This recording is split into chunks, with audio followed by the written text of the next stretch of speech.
fantastic. This is GT racing right now. He's got traction, he's got rid of the outside, both of them! Maloney! Oh, he's taken Anderson! Anderson's up top! Oh my god! Oh! Big crash! Oh my goodness, half the field's gonna get rolled! This is very close. These guys are want to make their way through the field very quickly. Oh, there we go! Oh no! That's massive! This is it! This is over! I can't believe this! Oh my god! God, what?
is rolling out for the start of today's 400-lap race on this .625-mile racetrack. Here's the starting lineup.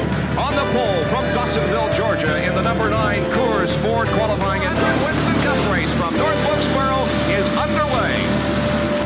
Everybody nicely through turns number 1 and 2 as Bill Elliott has the lead and Dale Earnhardt has jumped into second position, followed by Benny Parsons and Bobby Allison.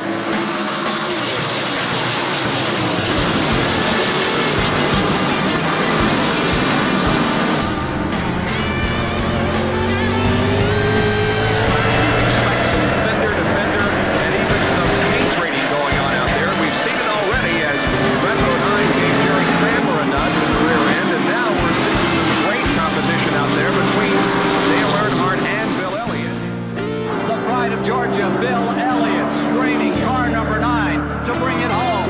10 car lengths. Bill Elliott, two-time winner of the Great American Race. Now the out of fuel, Bill Elliott and Dale Earnhardt is going to win the Trans-South 500, his second win of 1987.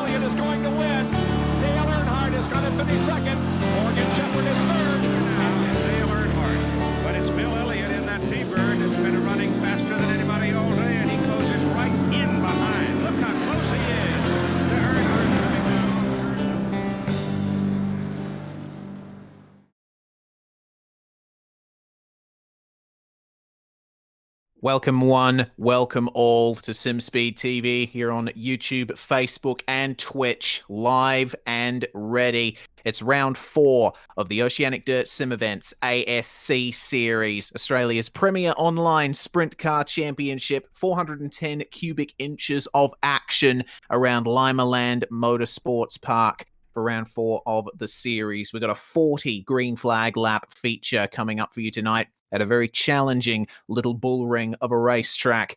My name is Reese Gardner. Joining me in the commentary box and on cameras is Jay Kennedy. Jay, we come to round 4, and well, the series has turned it up massively over the opening 3 rounds of the series, and now we go to quite the tight circuit after 3 half-mile ovals in the form of Volusia, Eldora, and Williams Grove. Now we go to the quarter-mile Limaland. Yeah, what a track it is too. It's always a very, very entertaining racetrack. Always turns on a very, very good show, and I'm looking forward to seeing how it plays out tonight. Drivers do enjoy this track, which is a real positive as well. It always brings on a very, very interesting finish too. Expect the unexpected tonight. We're going to see a good show. Absolutely, we are. Limaland is one of the premier dirt racing facilities in the Midwest. It's owned by the University of Northwest Ohio. It's actually the only university in the world to own a racetrack, and certainly a great place to learn about motorsports. UNOH is one of the few universities in the world that offer a scholarship for motorsports, similar to what Monash and Edith Cowan University do down here in Australia, which is awesome to see. But man, this circuit, it's certainly been one to look out for action, not least because of its varying nature from the top to the bottom and through the turns as well. This is a track where turn 1 opens. It's nice and open, but then it tightens right up through turn 2. And we got to remember the bottom and the top are quite different too. Down the bottom, it's nice and flat here, but you got some extra banking up the top that you can use. It's interesting to see the varying lines taken around this circuit, and I definitely had good memories of watching 360 sprint car racing here, but there's an extra 50 cubic inches in the machines we're racing here tonight, so put the power down. Let's see how quick they go. Yeah, we're going to see some really, really quick lap times as well from these drivers tonight, so that always means that we're going to have a great show. You know that when the racing is hot and fast, you know that you're always going to have a good show. As you said, 40 laps, so increase the lap count by 10. But because of that really, really short track that we've got tonight, we will see a reason for that too. It's not that just that we're going to chuck on extra laps for action. We need it because of how short this track is. Of course, caution laps not counting as well. These drivers don't keep it clean. It can be a very, very long race, so or long night of racing because of the caution laps not counting. And the bull ring nature of this circuit does provide that little tendency to maybe see a few extra controversies and longer caution periods. Yes, indeed, and it may result in a shake-up in the championship, which we will briefly discuss. David Heilemann currently in the lead of the championship. He is the winner of round 2 at at Eldora Speedway. Lewis Hewitt behind him. Heilemann on 1,102 points at the top of the standings. Hewitt 1,073. In third place is James Rice with 903 points, and this is with drop rounds applied. Each driver has had one drop round so far, so they'll definitely have to make sure they get a good finish here if they want to maintain their momentum. Yeah, exactly right. They want to make sure that they maintain that pace, maintain the momentum. As our cameraman that I'm about to flick to nearly got cleaned up with their track-mounted camera. So it's a really, really tough circuit as well that these drivers are going to have the challenge of fighting with tonight. They're just getting their 2 laps of practice in. A massive 2 laps doesn't leave them much time to get accustomed to the track. So it means that the practice that you do beforehand count even more than what you would normally see. Sometimes in some of these series, they get unlimited laps of practice or warm-up before we get into qualifying. This series, 2 laps, you're done. Any more, rear of grid when we get to the heats. Exactly, so the drivers do need to be careful not to do too many laps here.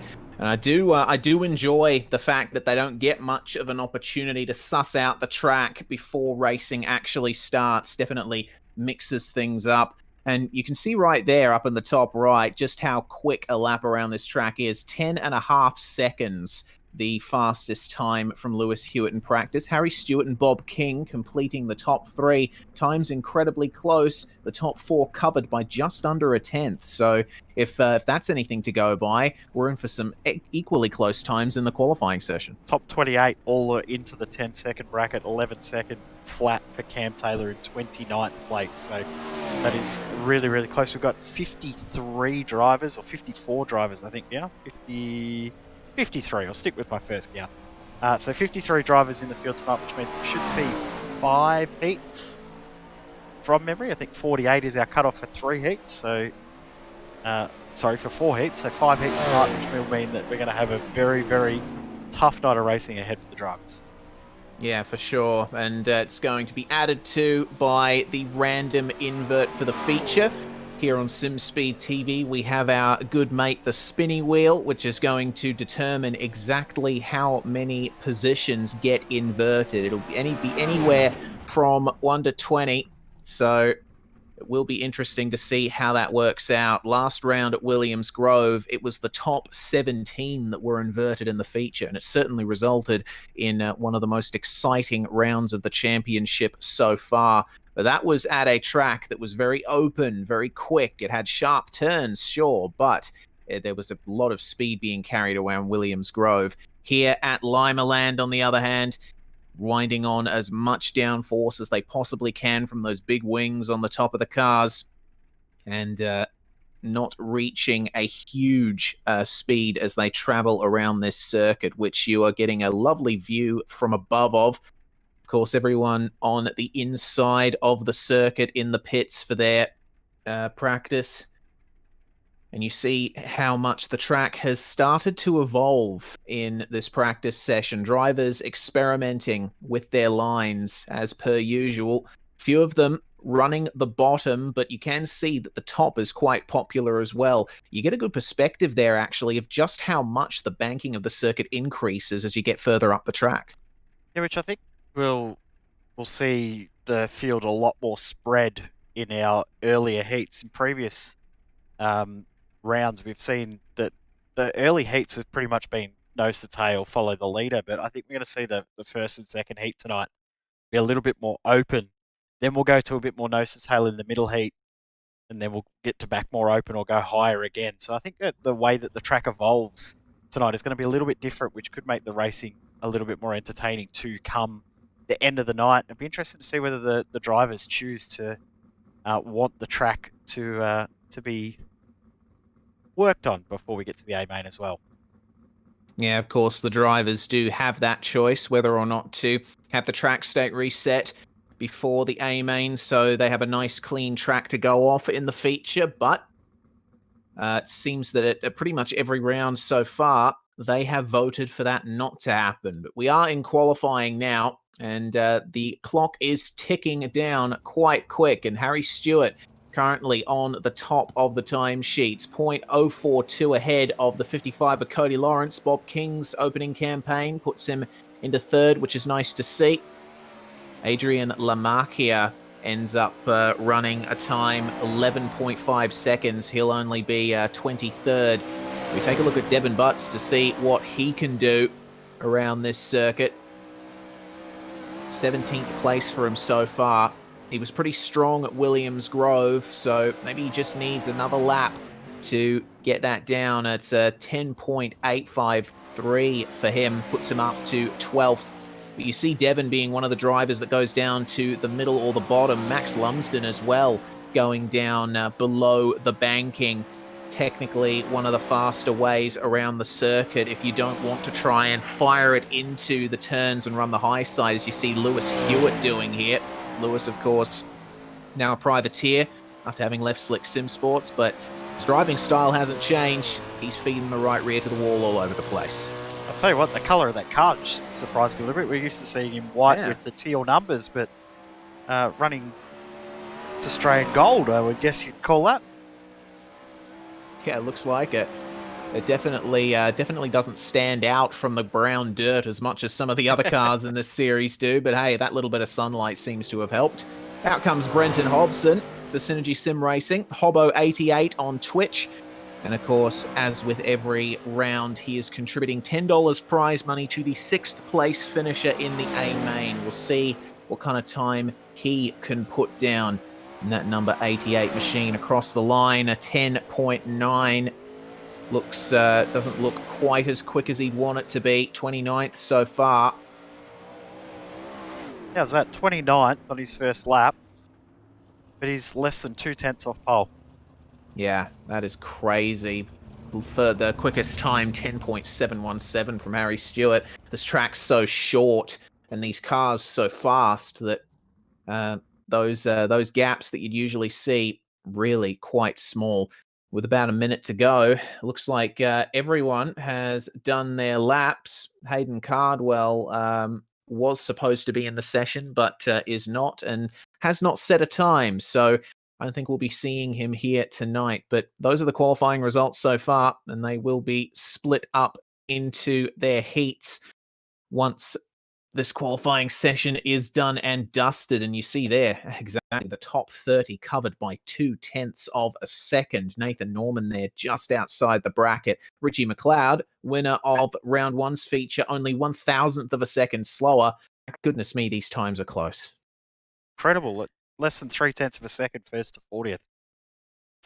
Some very, very tight times. Half a second, less than half a second in our top 50 of our 54 drivers had a late arrival. So 54 cars we will see for tonight as the checkered flag flies. Barney gets his shoulder a workout. We get ready for heat number 1. We certainly do, and a reminder that the top 4 are inverted for the heat starting grids. That means that Caden Brown and Josh Barry are your front row for heat 1. Aaron Kelly and our fastest driver in the time trials, Harry Stewart, starts from 4th. Braden Shute and Clayton Davies on row 3, with Richie McLeod, round 1 winner, starting alongside Scott Reed on row 4. Carl Williams and Daniel Selleck round out the top 10, and our 11th and final car tonight for Heat 1 is Hayden McCandy in the Buffalo Company number 96. Now, 11 cars around Limaland. I know that the grids will get quite big for the feature. We'll see 24 cars making up our feature grid tonight, but they are really going to be packed tightly around this place. Yeah, it doesn't leave much room. You can see the shortness of the straight means that when they're lining up to get ready, the 96 of McCandy is almost in turn 4, so means that we're going to see some very, very tight racing. But the thing with this track is, while it's a very short track, it is rather wide for its size, so it does open up a little bit of racing in that aspect. Harry Stewart, you can see, slowing up a little bit. He did qualify fastest, he did set quick time, but he will start from 4th position, as we said. The top 4 inverted, but they do get points as well based on qualifying, so he doesn't just get disadvantaged by dropping back to 4th. He does get some points for that good qualifying effort.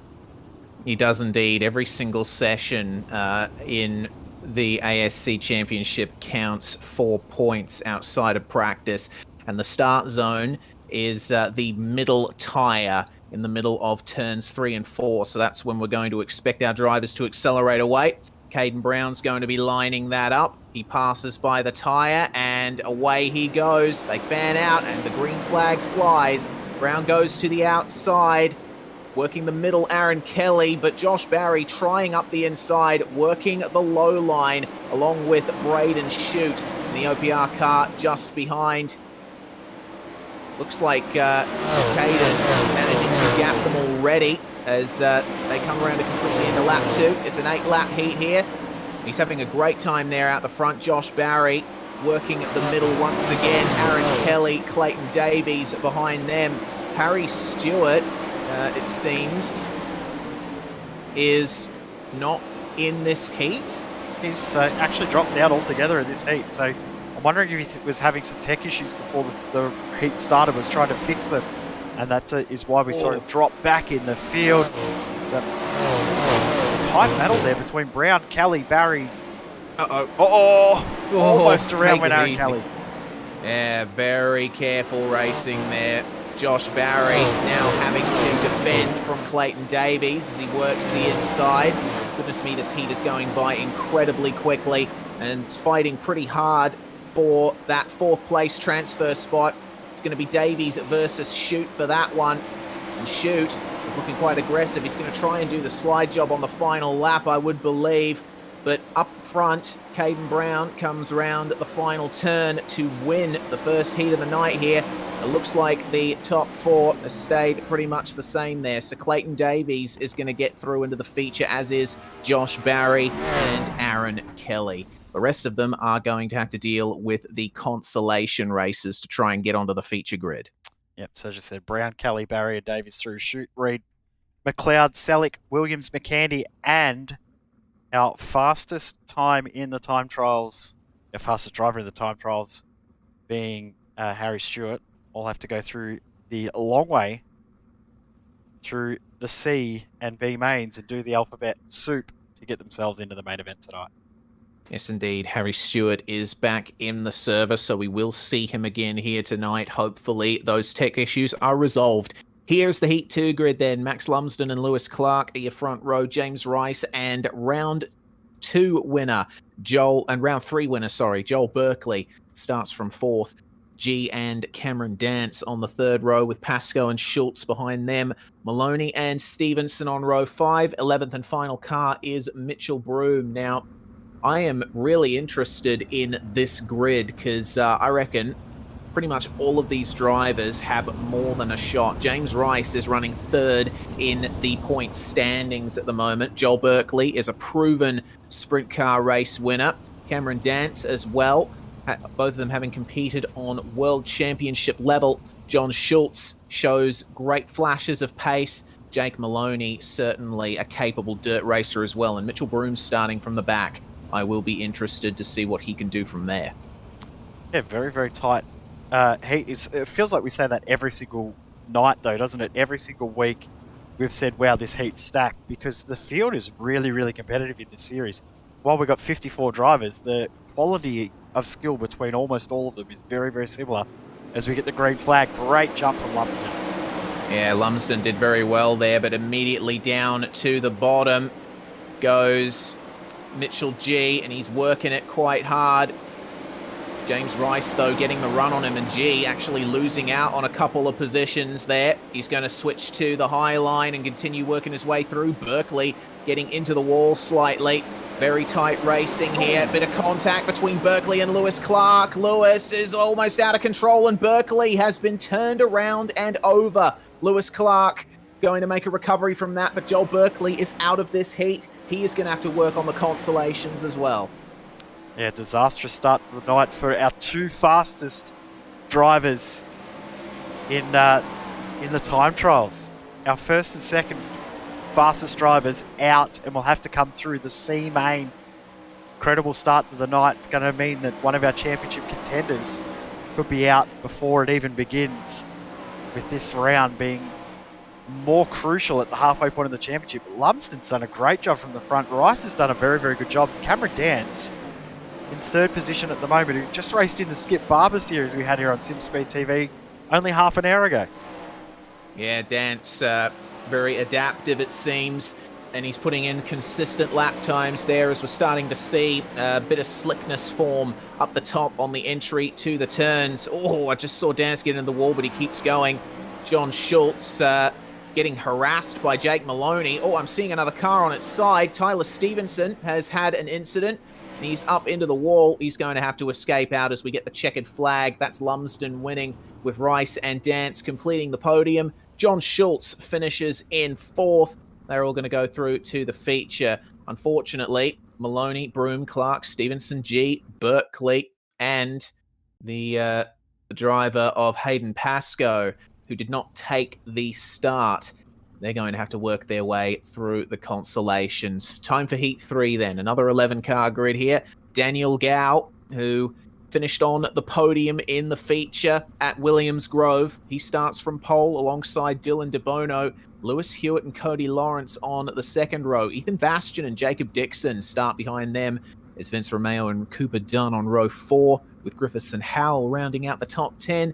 11th and final car is Cam Taylor for Ace Esports, the new-ish team set up by Bob King. I'm seeing Ethan Bastian a bit slow to get started off the grid there. That's going to result in the drivers playing a bit of catch-up here. And Ethan Bastian has been given an end-of-line penalty, as well as Cooper Dunn. I think there might be some kind of transgression there that's happened. They might have completed too many laps in practice. Yep, you took the words out of my mouth there. I was going to say, I wonder if they've done too many laps in practice or too many laps in that warm-up session we had. Because we did say that the penalty was an end of line, and glad to see that if that is the case, that the penalties are actually being handed out for that. That is not confirmed, though, and it's going to take a little while for me to get used to Lewis Hewitt. It took me a while to get used to him in a white sprint car. Now he's in a yellow one. It's throwing me a little bit, but we get the green flag, away we go. And it's a great start from Hewitt there off the second row. He slots himself into second behind Daniel Gow, but he's getting harassed massively by DeBono, who has to check up a bit. Cody Lawrence trying his best to work his way up here, almost going 3 wide. And oh my goodness, almost a bit of contact there between Dixon and Mr. Lawrence. It's a strong start from Daniel Gow. He's managed to... Oh, my goodness! Big crash up at the top of the turn. It looks like a few cars involved in that. DeBono over.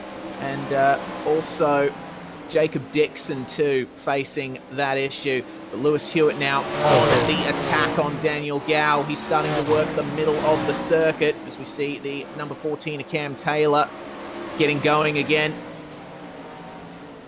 This lead is certainly looking interesting, because now Mr. Lawrence is starting to work his way into it, and it's a move from Lewis Hewitt. He pulls the slide job on Daniel Gow, but Gow gets it right back there across the start-finish line. They're on lap 6. Gow losing all that momentum at the exit of the turn, and I feel like that may have just cost him the lead in this one. Crossing the start-finish line imminently to begin the final lap. Gow on the warpath here versus Hewitt. Can he regain victory? Oh my goodness, the number 91 down there and slow. He tries, does Gow, but Lewis Hewitt, with too good of an exit, he wins. And ultimately it looks like third place is going to be Cody Lawrence and Vince Romeo rounding out the top 4. They'll go straight through into the feature. Good drive there from the drivers in that session, but of course a big shame for Dylan DeBono. He will be wanting more from tonight, and he is going to be on the warpath himself coming into the consolations. Yep. So, also Bastion, he ends up last out of that. So, from a decent qualifying effort, he's going to be doing it the long way as well. So, this is providing a few curveballs early tonight. I'm excited to see how the rest of this goes tonight. It's going to be very, very competitive come the end for 42 laps in the main when we do our extra. Butts and Davison off row 1, Russell and O'Brien off row 2, Tilley and Hobson off row 3, Vickers and Daly. Then we got Beattie and Howard, and our last one is the Marchia. So we've got 11 cars for heat number 4. We have indeed. Now, Devon starting from that first place. Once he is in front, Devon, he is able to really strut his stuff out the front, but got Callum Davidson, Jaden Russell, and Brad O'Brien up behind him. It's going to be a difficult one for him. One more turn to go as the pace truck makes its way into the pit lane. And they will pass the control line. Butts goes down to the inside. Oversteer City as we go green for the 4th heat, but Butts slow in the turn and actually spun there.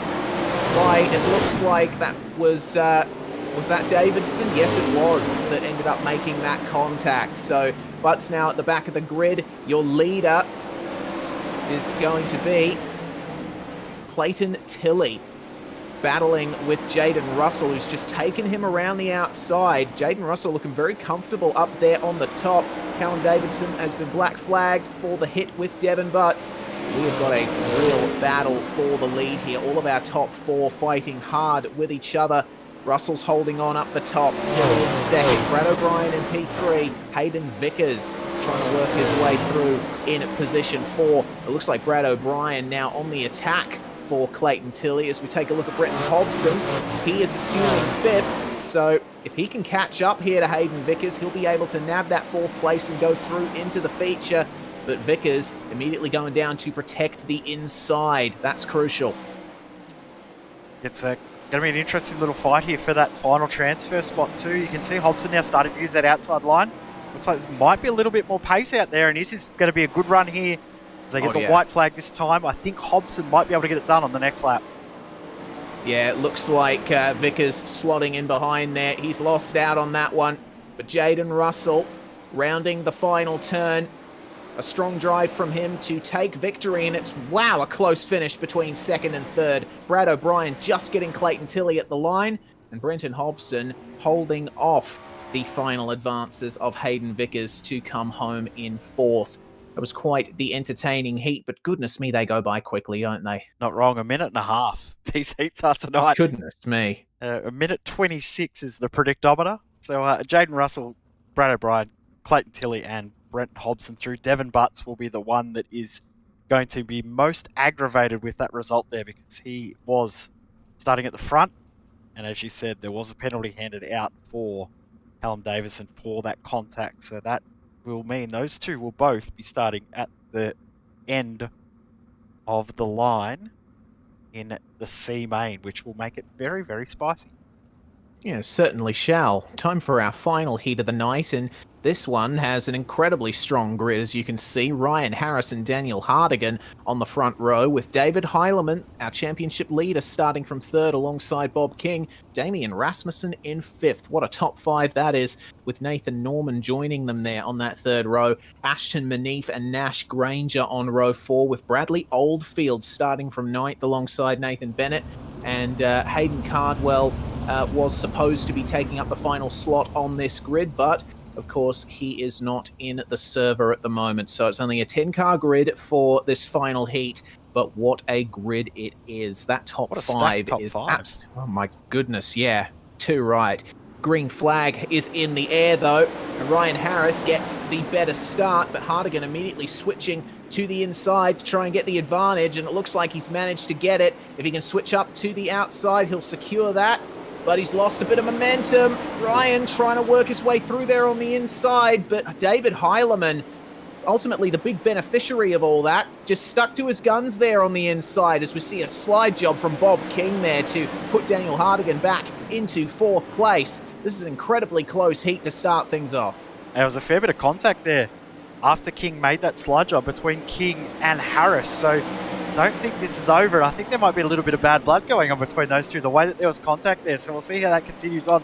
And you can see in the background there too, Damien Rasmussen battling away with Nathan Norman for 5th and 6th. But these front 4 look like they're comfortable for now.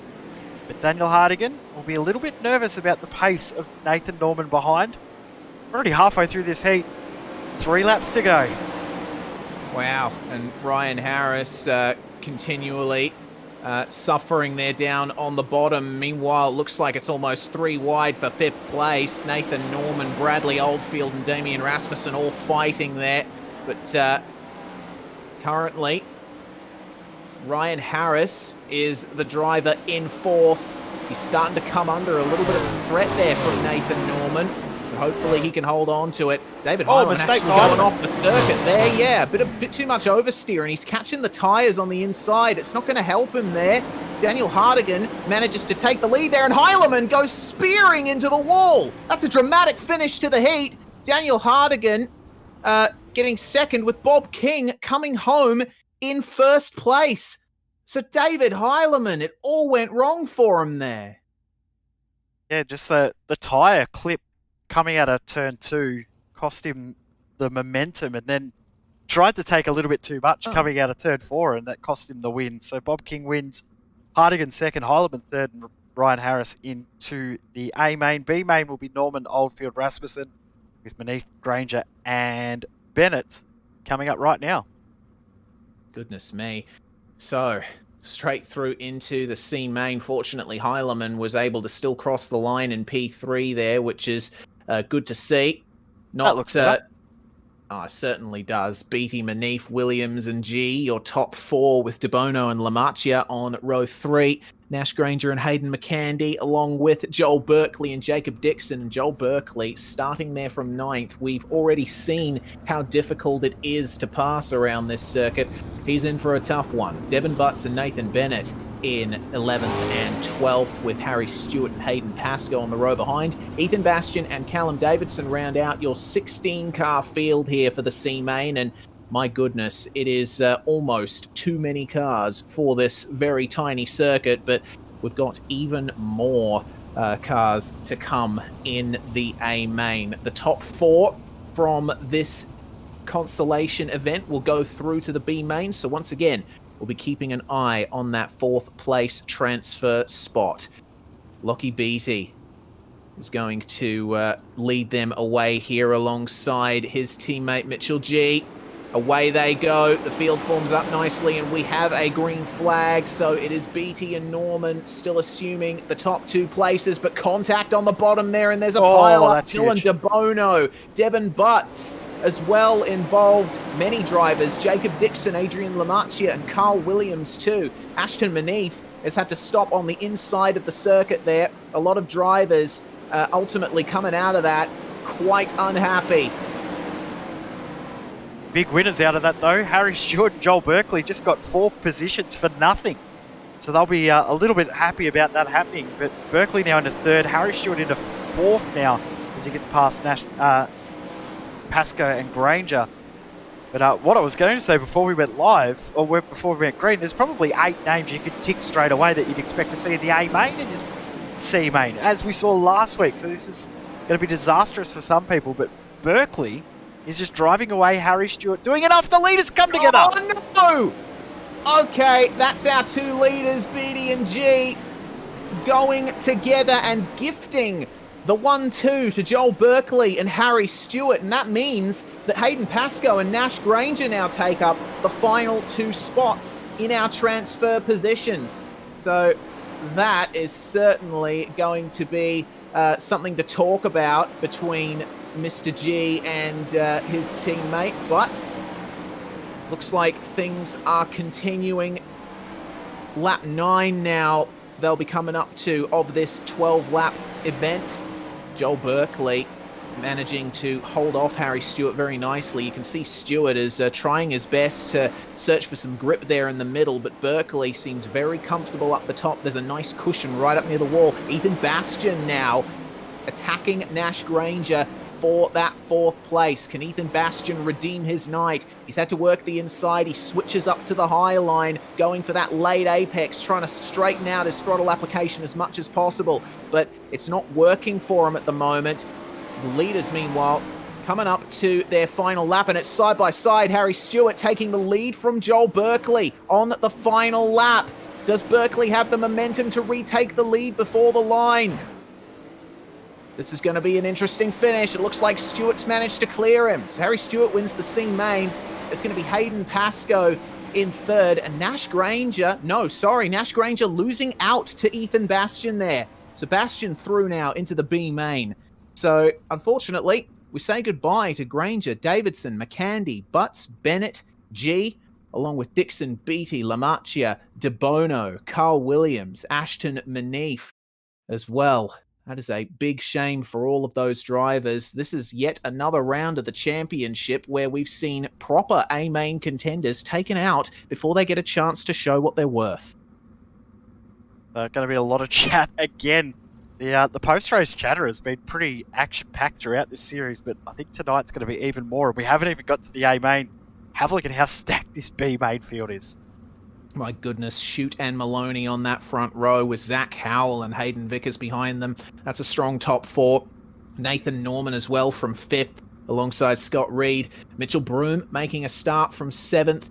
Taylor, Daly and Oldfield rounding out your top 10. It's 22 cars in this one. We got Richie McLeod starting from 11th alongside Tyler Stevenson. Dunn and Howard on row 7. Damian Rasmussen starts from 15th place alongside Daniel Selleck. It's Clark, Griffiths, and our winners from the C-Main, Stewart and Berkeley on the 10th row, joined by Hayden Pascoe and Ethan Bastian at the rear of the grid. Now, they are going to have to work incredibly hard as Stewart and Berkeley if they want a chance of getting into the A-Main, and this is the second time in as many rounds that Berkeley has had to fight his way through the consolations to get into the A-Main. He was successful last week at Williams Grove. Will he be this time? See how it goes, but the 4 that made it through from the C main to get into the B main, you could think that they would be the 4 that would go into the A main based on the skill that we saw there. So we'll see how this plays out. This is going to be a very, very interesting B main, second last race of the night. Away we go. And late-ish start there from Braden Shute, backing them all up. It's worked for him, working the inside. You see the slickness is now almost all the way up and down the racetrack. Definitely a lot of slickness down on the bottom. Braden Shute trying his best to make that advantage. Oh yeah, seeing a bit of a pile up down on the bottom. Looks like Joe Daly involved and more cars around. Damian Rasmussen's around, Cooper Dunn as well. And Hayden Pascoe has made contact with Scott Griffiths as well. Looks like Griffiths is out of this one. Oh, and a huge crash on the front stretch. We got a car tumbling in the air. That's Daniel Selleck as Joel Berkeley makes his way up into the top 10. Ethan Bastian in 10th himself. Joel Berkeley now up to 7th. Harry Stewart on the verge of breaking into the top 10 himself. Yeah, Zach Howell, who was in that top 4, is now out of the race. He got turned around after a little bit of contact. I'm not sure exactly who it was with, but I did see that Maloney, Shute, and McLeod were all in that same little piece of track at the same time. Berkeley, fastest lap of the race. Guess where he is now? Right on the fringes of that top 4. Well, here we go. Meanwhile, Bradley Oldfield has had a mammoth run. Starting from 10th place, he now holds the lead from Jake Maloney, who's working that inside line very hard. He's got Richie McLeod for company as well as Joel Berkeley. And advancing ever forward, 3 wide down the front stretch and sneaking through there, Joel Berkeley to get into 2nd place. But the battle continues, and it's Richie McLeod with the inside line and the advantage there, but it looks like he almost gets pincer moved by Maloney and Berkeley. They continue 3 wide. My goodness, I cannot believe the racing that we're seeing here tonight. Joel Berkeley managing to use the outside line to get that launch. He secures that 2nd place, but it is on for that 4th spot. We've got Braden Shute, we got Harry Stewart, we got Ethan Bastian, all fighting for it. Yeah, Jake Maloney holding it for the moment. There's this contact between Maloney and I believe that was Shute, and then Bastian and Stewart made contact as they had to check up. So Shute through with the slide job on Maloney, not able to get it done, and then contact between Harry Stewart and Shute there. Now the 22, you can see that is Rasmussen. He's a lap down, so he's not in this battle. But I'll tell you what, he's got a good view of it. Certainly has. And all this battling has allowed Maloney in 4th place to get away as we're coming up to the final lap. So Harry Stewart has to put in the final lap of his career if he wants to get into that top 4. He's working it hard round the outside, though, on the verge of it. But Bradley Oldfield up the front. A very strong performance from Oldfield in the 51. He comes home to take victory. Joel Berkeley finishes in 2nd, McLeod 3rd, and Harry Stewart's just managed to get into 4th there at the line. There was contact, though, between Stewart and Maloney, so I'm sure this is going to be discussed, and you can see, not happy there is Jake Maloney. We will go through the results in just a moment because we have to bring up our favourite part of the night. This is yours and my favourite part. Here it is. Here we go. There it Time is. for spinny wheel. Beautiful. The track state has been set to 0% for the A main. The drivers are going to work it in a bit. Top 16 invert. Ooh, 16. All right. So I'll leave it to you to figure out what position finished in what heat is going to be 16th in the A main, Jay, and I'll be able to find out exactly who that is. Yeah, look, I can't work that out off the top of my head. I'll have to get my pen and paper out to work that out. All good, but Actually, either way, no, I've got it. It's in my head now. 4th position in Heat 1. 4th in Heat 1 was Clayton Davies. So Mr. Davies will start on pole position for the A main here at Limaland Motorsports Park. And the drivers just working in the track now in the warm-up session, get a bit of a cushion going, and then we'll be able to advance through and go racing. Got quite the A main coming up for everyone tonight. The drivers seeing a clean track for the first time since practice. But Davies, after learning that he would start on pole position, certainly going to change his approach to this race a little. For sure, it'll be a little bit of an exciting moment. You go, I've had a shocking night. Oh, fingers crossed the wheel goes, and he'll be absolutely jumping for joy now. Our official race distance is 40 laps for our A main. We will do 42 laps. So, with the nature of this circuit being so short, we normally just have the 1 lap for the drivers to sort themselves out into the right position before we go green officially. But being how short it is, we need an extra lap. So 42 laps for our A main tonight. Yes, indeed, and it'll be up to race direction as to when the session is advanced. Clayton Davies getting up into 2nd in this warm-up session. He's certainly got good pace for now. Bradley Oldfield is setting the fastest times at the moment. Definitely keeping up that momentum from the B main win, and you got to be careful working the top in the A main, as you see, because there'll be drivers stopped up there if there's a crash, and once you chuck the car into the corner here, boom, there we go. I must say I do like how much more real-time that reaction from you was to what we're normally used to with us testing out a few things behind the scenes tonight, Reese. Yes, indeed. Quite like that. Yeah, I'm a fan of the new lower latency peer-to-peer streaming as well for replay angles. Unfortunately, after Mixer shut down, we've had to seek out some alternatives for our extra broadcast footage, but we are working on it here at SimSpeed, as are all iRacing broadcasters at the moment. I'm going to try and bring you the best coverage possible, and on come the lights. The sun is setting in Lima. 2027 24-hour clock, nearly 8:30 in the evening in sim time, and beautiful golden sunset outside Lima, Iowa, at Lima in Ohio, which incidentally is where the M1 Abrams tank is built. And these sprint cars, I think they were built in that same factory because, as we've seen, Jay, they can certainly take a beating.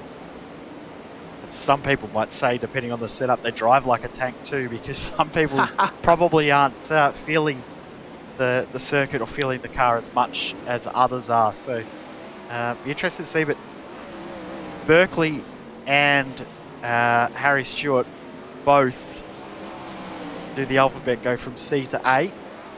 They'll be looking for a good performance, considering they've both got lucky once again, getting themselves into the main event.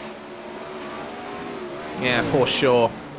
But they'll be starting outside that top 16 invert, so they're going to have to hope that they can A, stay out of trouble, and B, take advantage of incidents around them and cautions in order to get themselves up more towards the front. Either way, we're in for a very interesting A main here at Limaland, and the track is starting to look a little worn in there. Berkeley going through the loose dirt up at the top, one of the few drivers at the moment that is actually using that outside line, and you can see just how much traffic and crashes are going to be an issue around here.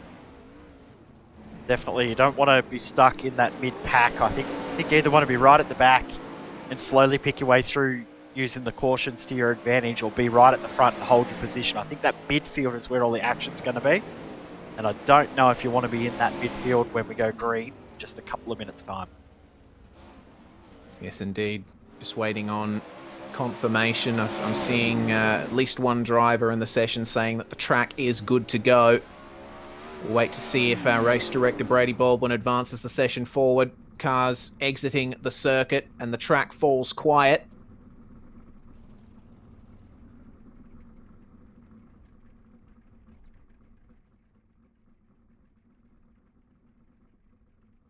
I had a feeling we're about to get the green flag. Yeah, looks like it. But you see the work that the drivers have done, getting the circuit ready for racing. A very defined cushion now forming just up near the top. But of course, you'll see that cushion push further and further up the racetrack as the laps go on.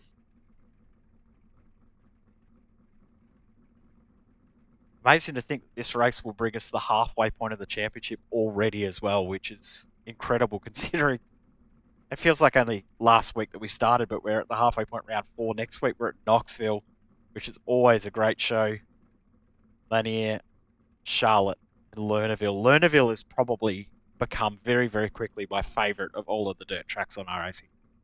Yeah, it's quickly becoming one of my favorites as well, and what a place for the final round. Make sure that you catch that in 5 weeks' time from now. Certainly Lernerville, with its lack of any real wall up the top through the turns, definitely separates the brave from the not so brave or the too brave. So hopefully we still have a close championship by the end of it, which, you know, judging by the first 3 rounds, this championship is going to stay close to the very end. Session is advancing, checkered flag is out, and we'll finally go racing here at Limaland. It will be interesting to see how the track evolves across this feature, because the heat's obviously incredibly short, so we don't really get a good pointer on how the track evolves over a long period of time. Now, this is the grid, but due to the invert, Caden Brown is actually going to be starting in 16th place. That means that Lewis Hewitt is going to be starting from 14th, Bob King from 12th. So quite a few drivers here that may lose out a bit due to that invert. And you see John Schultz there in 17th, just outside the invert window.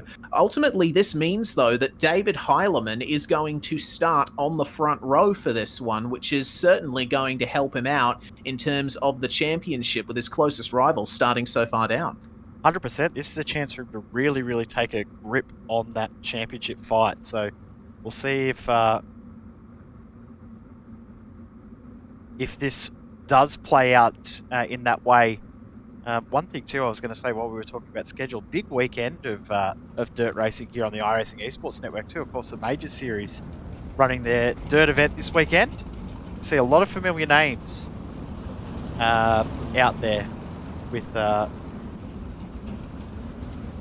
Major Series. We're going to see a lot of the regulars in this series having run in our region Saturday night Australian time. Of course, European and also the American versions running with our friends at RaceSpot and also over on GSRC on Sunday, Europe and American times. Yeah, it's going to be a lot of fun. The Knoxville Nationals as part of the 2020 Majors season.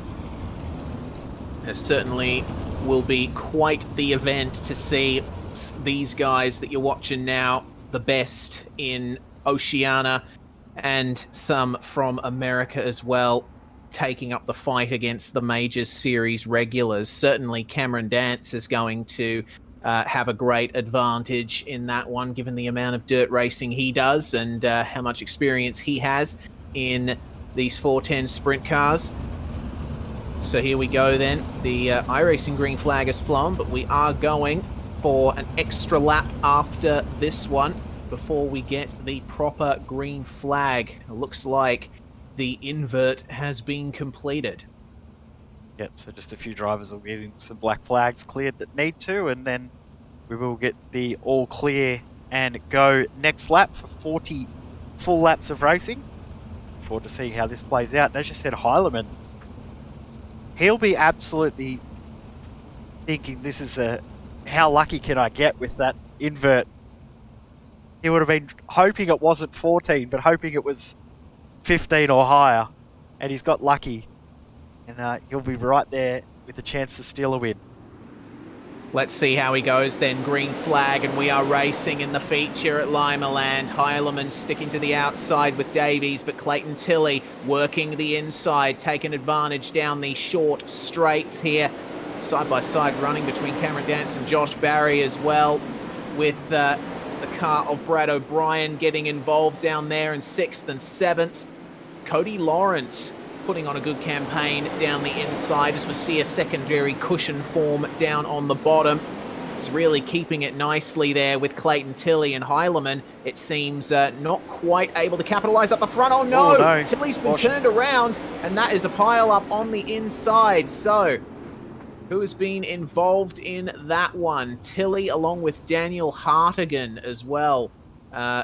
Looks like Cody Lawrence getting involved in that, as well as Daniel Gow, who finished on the podium last round at Williams Grove. Modem simulation replay then of what happened here, and focusing on Hartigan, but with that contact between Lawrence and Tilley, ultimately he had nowhere to go down there on the inside.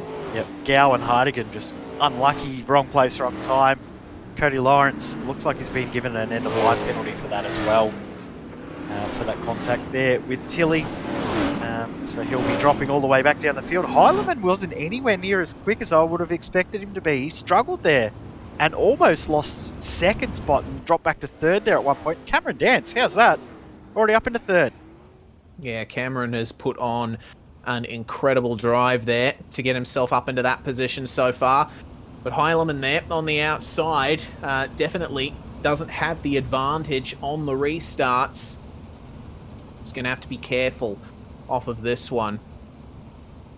So there's only going to be one more turn to go before this caution period is over and we can go racing once again. Field just forming up as Cody Lawrence takes up the rear, and Clayton Davies is away in the middle of turns 3 and 4, getting a great jump over Heilemann. And Cameron Dance losing out slightly to Brad O'Brien on just making contact with Bob King, who regains control. Nicely held there from Bob. I can see Lewis Hewitt as well, right in the midst of that pack in the yellow car, working his way up through the field. The top 3 are together, though. Clayton Davies has not managed to get away from David Heilemann, who is working at the inside now, and Brad O'Brien is sticking with them there up the front as Hewitt has got a face full of Barry and Brown. Brad O'Brien's doing a great job there, and Cameron Dance is just holding on from Bob King. Caution out again, though. Yeah, it looks like a car over on its side. That's Ryan Harris. Oh my goodness, how horrid is Ryan Harris's luck in this series so far? He's been on for good results just about every round, but he's been taken out of just about every one of them, and it looks like that was a couple of instances of contact that led up to this incident. Was it contact with another car that made him go out? Yeah, actually, there was already a car going slow. Who was that? That was Max Lumsden, and as you said about Harris's luck, if it wasn't for bad luck, he'd have no luck at all in this series. He has had atrocious luck throughout this championship campaign, so he'll be making sure that he avoids every single black cat, every single ladder, and avoiding looking in the mirror, because he's done something not right when it comes to this series. Maybe he needs to break a mirror with a black cat under a ladder or something just to reverse the luck. I'm not sure, but it's been horrid. It's been absolutely horrible. Absolutely, it has.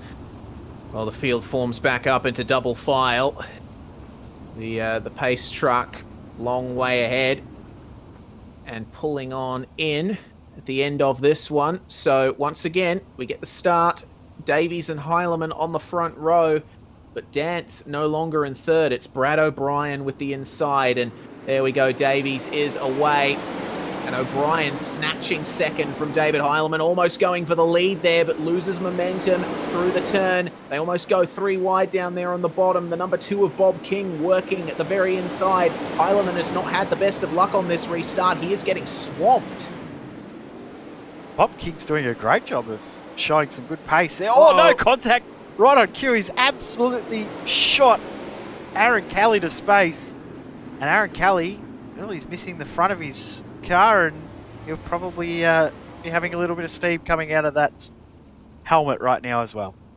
Yeah, that's a big shame for Aaron Kelly as we grab a modem simulation replay of that. And it happened at the turn-in point. King just swung it out wide to get the trajectory, but Aaron Kelly was there.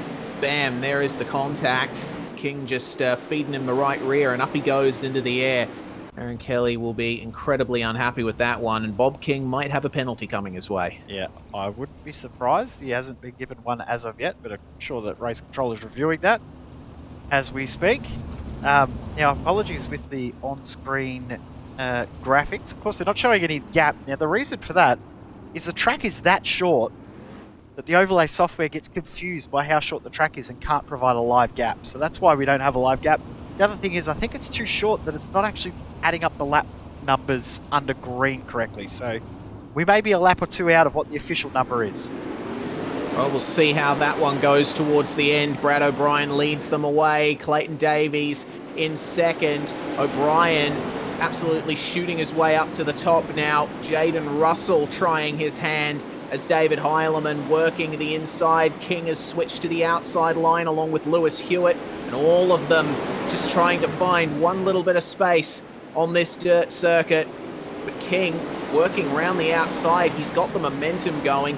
Excellent job from him there to hold on to that third place, and he is in hot pursuit now of Clayton Davies. But Brad O'Brien, having surged up towards the front in between the last 2 cautions, now has the lead. King just, oh my goodness, beating at the right rear to the wall once again. Heilemann's dropped a long way back too. I thought he would have been right up towards the front, but he's dropped all the way back to 7th behind Cameron Dance. Cameron Dance is the highest, or was the highest place of the Slick Sim Sports drivers at the moment.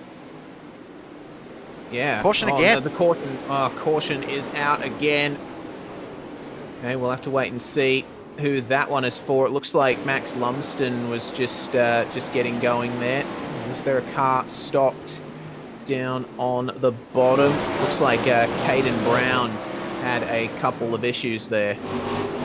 Now, I'm not 100% sure if this is from Lumsden or someone else, so we'll pick it up. Replay went back a little bit too far. How short the track is, it went back an extra lap, but yeah, it was the 3 car there of, as you said, Caden Brown having some issues, and he'll have to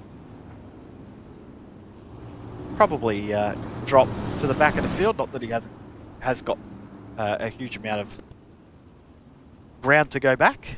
But we believe that this will be lap number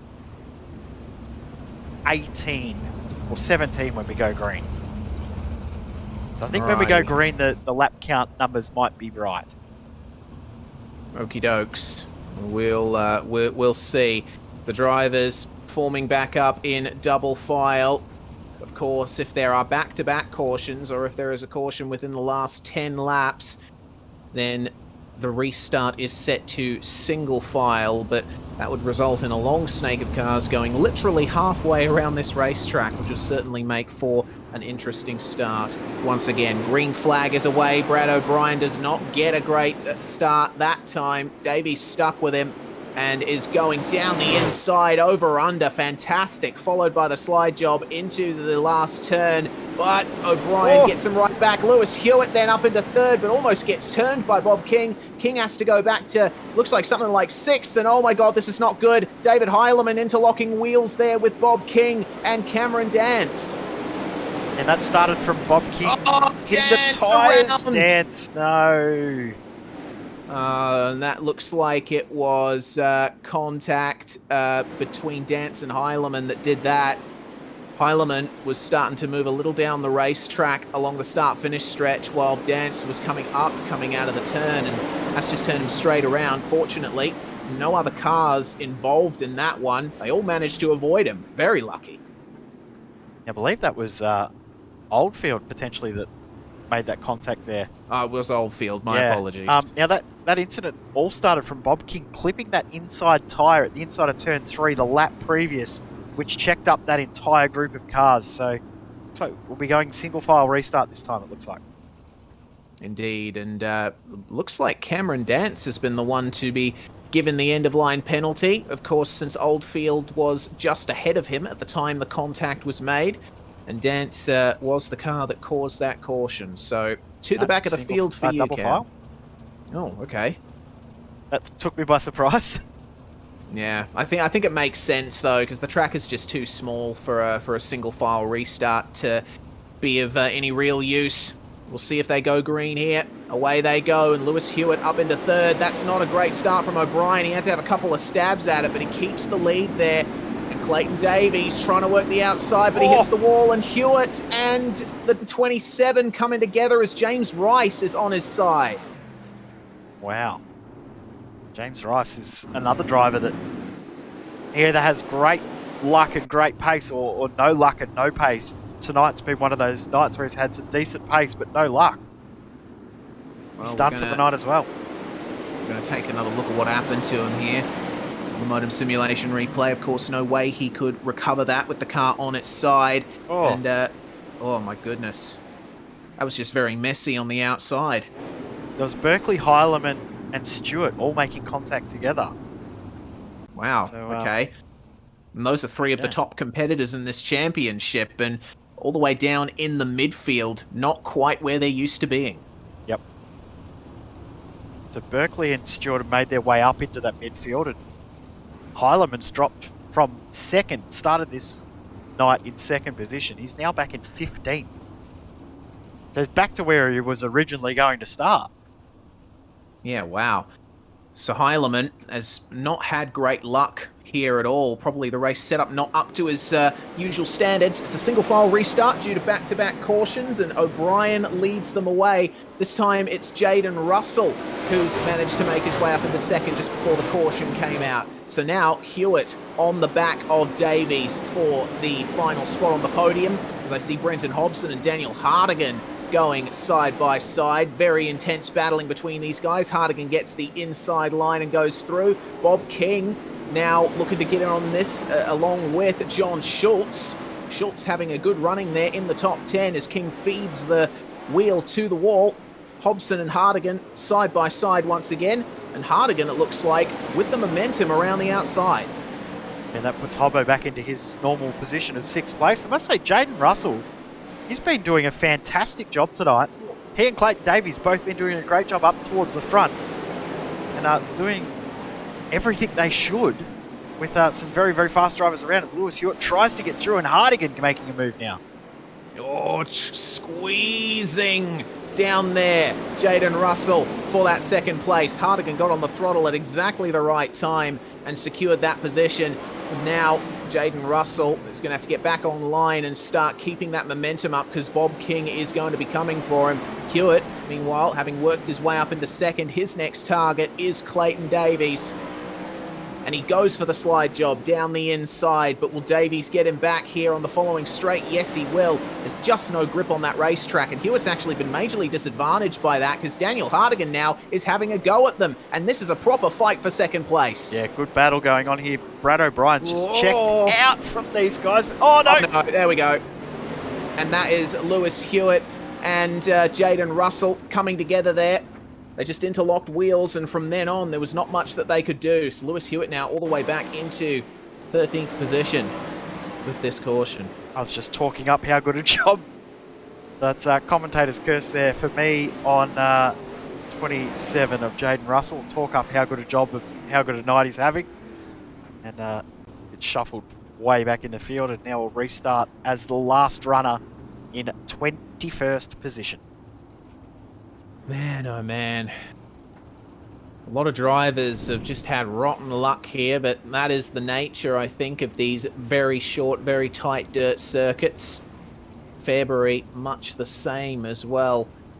These short quarter-mile tracks certainly make things difficult for the drivers. It's a single-file restart once again. And Brad O'Brien remaining in the lead there. I think Clayton Davies, though, has been one of the strongest competitors in that top five because he did start on pole and he's managed to occupy any of those podium positions for the entirety of the race we've been running so far. Yeah, he's done a really good job. He and Hardigan have been very, very good. But Brad O'Brien, another good jump at the front. And I'll tell you what, O'Brien has done a fantastic job all night long. So we're going to come up for, I think, 11 to go when we cross the line now. And it was an attempt there from Clayton Davies, but it looks like there's very little grip left in the middle. The slickness is now covering the entirety of the racetrack and the turns as we ride on board with Bob King. He has to really turn the car in order to get it through those corners. And he's on for third there. Great run from Bob King in these last couple of laps as Hardigan finds the wall. And that means that King now up into third and challenging for second as Davies himself found the wall. Brad O'Brien is actually having a really good run at the moment, managed to increase the gap slightly as Davies and King battle behind him. Yeah, good fight going on between Davies and King. And, oh, I tell you what, there's no room between those two as they came across the stripe there because Davies is hitting the wall, King almost hitting tyres, slide job attempt. Davies wise to it, cuts back through and keeps the position. 8 laps to go. Yeah, and the only grip you can find on the track is right up against the wall as we have another caution. So that is for an incident that's happened some way down the order. And that's David Heilemann missing his front wing. Yep. So I wonder if, did he lose his front wing beforehand? Yes, he did. Yep. But either way, it looks like that has been the caution for him. Oh, it's Daniel Gow. Oh, yeah. Car's slow down there on the inside as Gow made that contact. Take another look at that. Oh, there we go. Okay. It's a little bit more to that one. Yeah, so Heilemann with a great rate of pace gave him a good old smack there. Well, Joel Berkeley now back into the top 10 thanks to that, but Brad O'Brien, once again, holding station at the front. Brilliant drive from him as we may just be getting the green flag at the end of this lap. The pace truck pulls in and Clayton Davies is going to want to be right on the money here because he knows that Bob King really fighting him for that second place. It's another good start from Brad O'Brien. King down to the inside, working it on the exit. Bit too much oversteer from Clayton Davies and hitting the wall once again. So that's giving the advantage to Bob King. Now King will need to switch up to the top. Davies trying to work the inside. running over the tyres. That was so close to flipping his car. Looked like the tyre just passed between his front wheels, and he takes the position back from King ever so briefly, but no momentum on the exit. King secures second place, and now Daniel Hardigan smells blood. He's on the inside. Clayton, with little room there on the exit, has to give it up. I tell you what, Bob King's coming for Brad O'Brien too. 4 to go, 3 to go, somewhere around that. And it's on for the lead now. Bob King is closing that gap quickly. Certainly is. He's found something down there on the bottom. With Brad O'Brien now still working the outside, and it's not over between Davies and Hardigan. Hardigan still working the inside, loses the momentum and almost spins it, and I think that is his pursuit of third place gone unless there is one more caution. White flag, we believe, this time by. Brad O'Brien is struggling for any semblance of grip up there up the top. Bob King trying one more time now. Down on the inside, but I don't think it's going to be enough. Brad O'Brien, looks like they're still racing here. We said our counter might not be right. Oh, there goes King up the inside. Looks like that has done it. Brad O'Brien crosses the line in first place. And you could tell that that was the last lap that time based on that contact. That was a big attempted slide job, but Brad O'Brien, Momentum Sim Sport, they pick up the win. Great job, and 4 different winners from 4 rounds. This championship's shown how competitive this series has become. Certainly. So your top 3 from that one was O'Brien, King, and Davies. Wow. What a night, and certainly you have to feel for drivers like David Heilemann as Brad O'Brien does his victory donuts and ends up flipping the car over in the process, but he's not going to care. That is an incredibly strong drive from Brad O'Brien, and I think he, along with Clayton Davies, would be my drivers of the night. Hell, throw Bob King in there as well. It's unfortunate, though, for our main championship contenders that they did not have a good night tonight. It's certainly going to shake up the standings going into the next round at Knoxville. Yeah, on one hand, it's disappointing that they've had a bad night, but what it does, it just makes that championship fight at the front even more competitive. I don't think that the discussion from tonight is over, though. I think that we might see a little bit of post-race penalty stuff come out as well, because last week there was a little bit that came out, but I think tonight we might see even more. Yeah, I think we will. There's a little bit of controversy in the chat here in Sim about, I think it might be referring to Bob King, the fact that he caused a caution and did not get an end of line. So there's certainly going to be some interesting discussions coming out of this one. But it looks like it's driver interview time. And first off, we're going to go for our third place man, Clayton Davies. Clayton, welcome to the box. You started on pole thanks to the invert, and you managed to stay up in the podium positions the whole way through. It was a very tight track, very tight battles, a lot of cautions, but ultimately you got it done.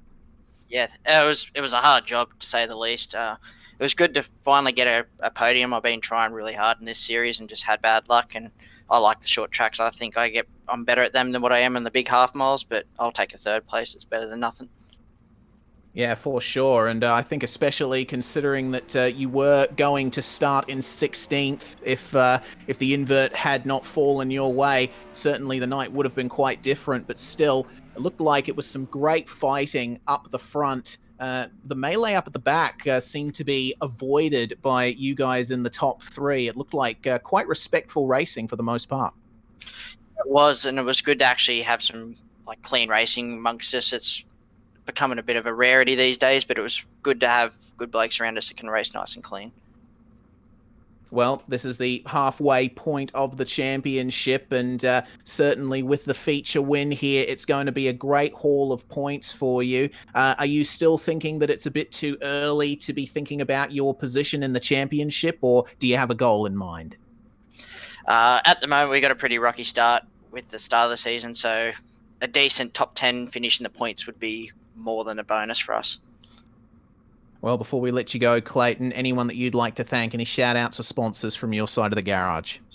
Sure. I'd like to thank Blip Clothing, Simfinity, Western Machine Shop, Atlantic Oils, Worm Paints, Racewire Tasmania, Applied Marina Maintenance, Scotty's RCs, Northbridge Slots, the rest of the dudes back at Pay Syndicate for constant mentoring and the support. And yeah, thanks for you guys for putting on the stream, and Brady for putting on the series. Clayton Davies there, third place in the feature here at Limaland. Next up, we'll go to Mr. Second Place, Bob King. It was almost a victory there for you, Bob. You had a good run at it coming into the final turn, but nonetheless, a very strong performance in the feature. Sorry, what's up, guys? G'day, Bob. I was just going to say, you had a good lob there at the win, but still a very strong second place for you tonight. Yeah, it wasn't the best drive of my life, but managed to get the bottom rolling kind of good in through the middle of the race, and threw a bit of a Hail Mary. Probably knew it wasn't going to stick, but I mean, it's racing for first. You got to kind of throw it. Yeah, you certainly do. With the way the track was evolving through the night, how did you find it? Of course, the drivers are voting on a track reset here at Limaland for, I believe, the first time this season. So you definitely got to see a bit more track evolution in the feature. Yeah, well, I set the car up for a lot tackier track. Wasn't expecting it to go quite so slick. And I'm just putting the wing in the boot and get right off the gas and trying to send it through the middle. But yeah. How was the middle, by the way? Because it seemed like you were one of the few drivers who could actually find any grip there in the final few laps. Infuriating. I was barely touching the throttle, and every time you get close to the car in front, you get excited and blow the tyres off the back. But just had to be patient, and race kind of came to us. Made a couple of mistakes, but yeah, we'll take second. You expecting more podium finishes in future rounds, consolidating the points? Definitely, I feel like I had a car to win on round 1 and round 3, so to get so close again, I think yeah, it's only a matter of time before we're back up here and back on top of the top step of the podium. Yeah, for sure. Hopefully the next time we speak to you, you are on the top step of the podium. But from the second step, who gets it done for you at AC Sports? Big thanks to the guys at P1 Racewear, Cricky Motorsport, Bunbury Kitchens, and you guys for broadcasting, and ODSE for putting it on. Bob King there from AC Sports, second place.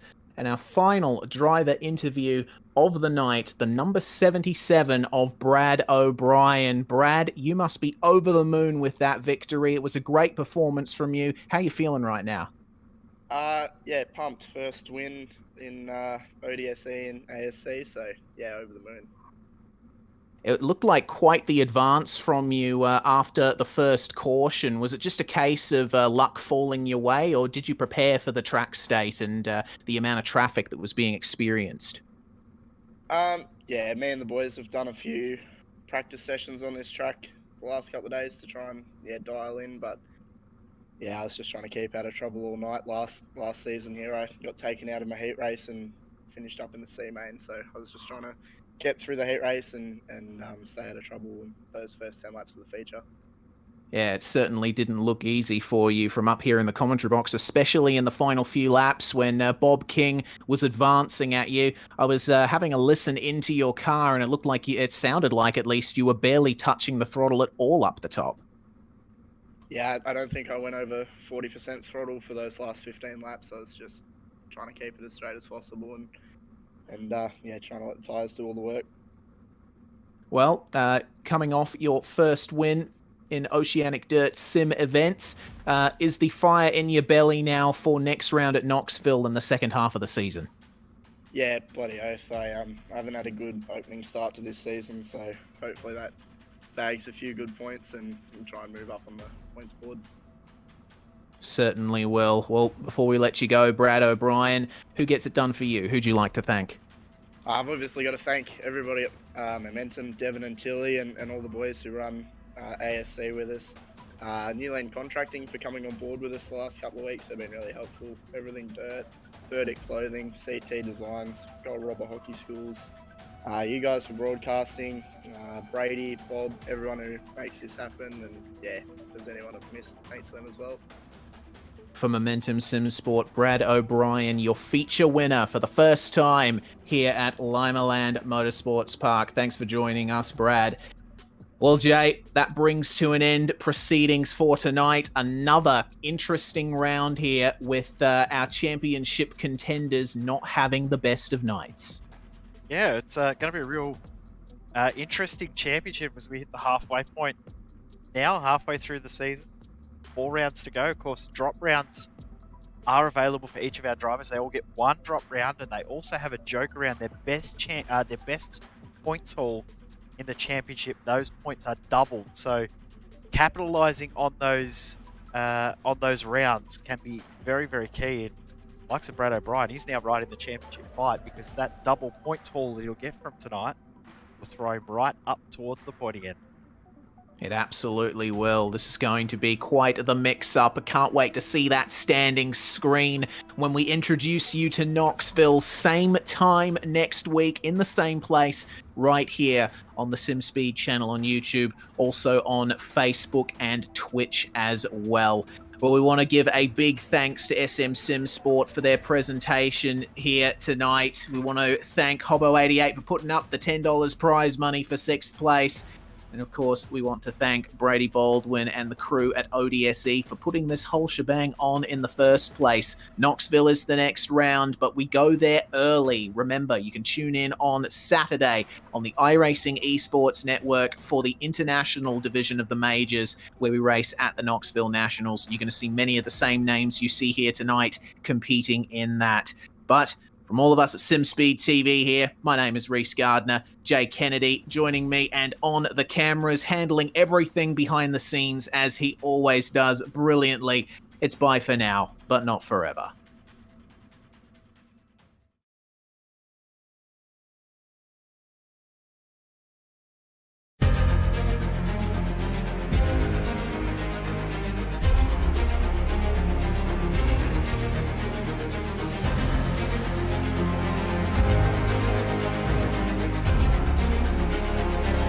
This is fantastic.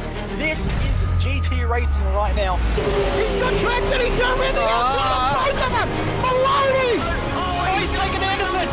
Anderson's up the Oh my God! Oh, big crash. Oh my goodness, half the field's going to get rolled. Six very close. These guys are want to make their way through the field very quickly.